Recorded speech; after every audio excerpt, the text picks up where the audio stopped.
Hi guys, Everyday Flashlight Guy here again. We have another Thrunite box in front of us. What do you think we have today? Well, if you can read, no offense to those who can't, you have read the title of this video and you'll see that the upside down label here says the Thrunite Archer 1A. 1A of course being the denotation, is that a word? Denotation, we're going to go with that this is the single cell AA version of the Archer, which is kind of, I think, fair to say the Archer is kind of the premium model for Thrunite for AA flashlights. In the past, we've looked at other models such as this one, which is the T10 and the T10T. And in future, I think I'll do a comparison of these two, this and the T10 as well, which I don't have around. Oh, wait a minute, yeah, I do. A comparison between, say, these three in future. But for now, I think we'll just look at the Archer and see what its strengths are. You can see very cool looking all black light.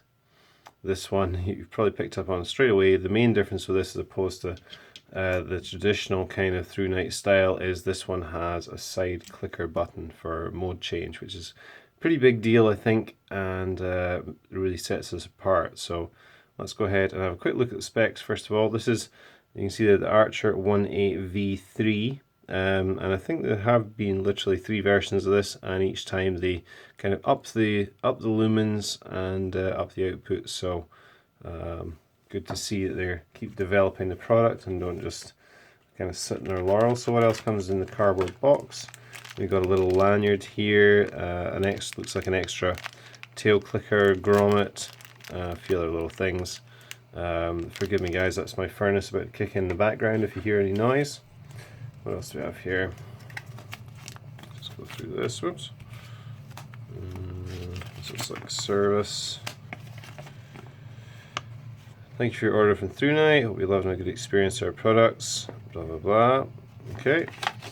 And get to the manual, which will tell us our specs. Now, many languages provided as always. So let's see if we can find the appropriate one. Here we go.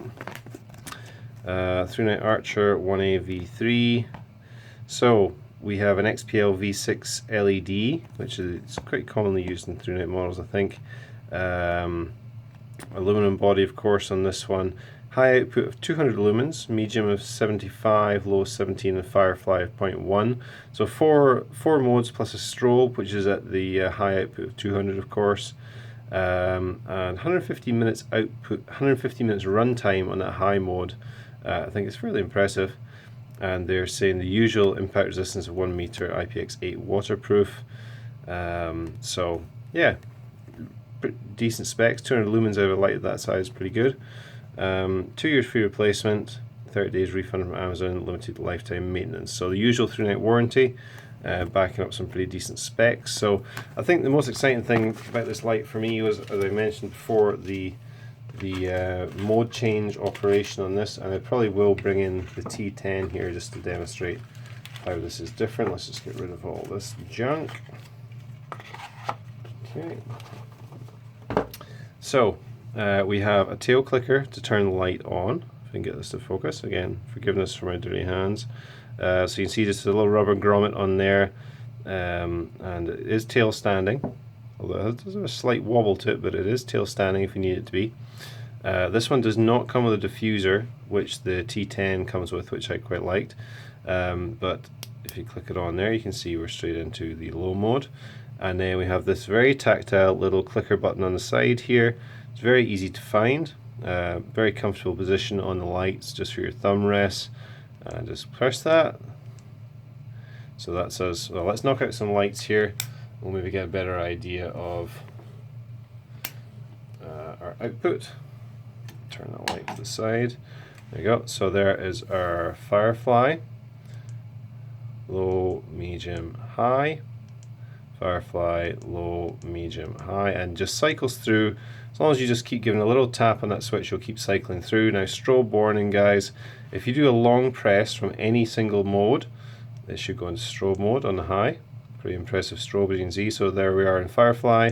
Let's put it into, say, medium. And I'm going to do strobe again, guys. So I'm going to hold in medium, long press, and then a short press to turn that off. and it will go back to the mode that you were in. So pretty awesome functionality. Like, I can't really think of a way they could have set this up better. You can momentarily on the light, if you will, just by pressing in the tail switch, but not not fully depressing it. And while it's pressed in rather than fully clicked, you can still use that side clicker to change modes. So you really have lots of options on how to change modes in this light. You have lots of different light levels to suit whatever task you might be doing or whatever needs you have. So really, in terms of the way this works, really very impressed. That would probably be my preference to something like this T10, even though it does have a few different ways for operation. You can do like just kind of a short tap on the tail to change modes. You can slacken and tighten the head to change modes. You can do full depress and click to change modes. You can do all sorts of stuff with this to change from one mode to the next. I do like the fact this has a side switch, and it just seems so much easier and so much more intuitive to me. So anyway, we have a detachable pocket clip on here, as you can see, although I don't think this one is reversible because I don't see how. Let's just have another look. Yeah, the flat section here is wider than this one here. I don't think that pocket clip is going to fit on there, though I haven't actually tried it. I don't want to take it off because it tends to scratch up the body of the light. I don't see there's any way that's going to fit on there, so I wouldn't say this is reversible, but it is removable, so that's quite good. The overall look of the light is really nice. There's some knurling from kind of, I guess in the back 2/3 of the light here, makes it quite grippy. Of course, that's the part that's in your hand being gripped while you just use your thumb on the mode change switch there. Overall, very comfortable to use. Tail standing, as I said. Does have a slight granulated bezel there, and you can see this is kind of chamfered off round the same part where the mode change switch is, so it will kind of stay in whichever position you sit it in. I don't know why my camera's not focusing there. So overall, guys, 200 lumens output from a single AA. Let's just see. This comes apart just behind the pocket clip there. See what quality battery we have in there today. Oh, Enerstar, one of the absolute top of the line batteries that I use, as touched on in a previous Thrunite video. If you don't know Enerstar, you really do owe it to yourself to pick up some of those. They're very top-notch AA batteries.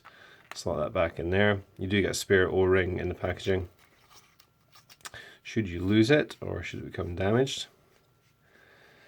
And yeah, in terms of an overview, I think that's about it, guys. Very competent little light. Current pricing. Why did I not check the pricing before I started the video? I'm going to be right back. Sorry about that, guys. Yeah, the cool white model, which is this one here, is about $36 currently on Amazon.com.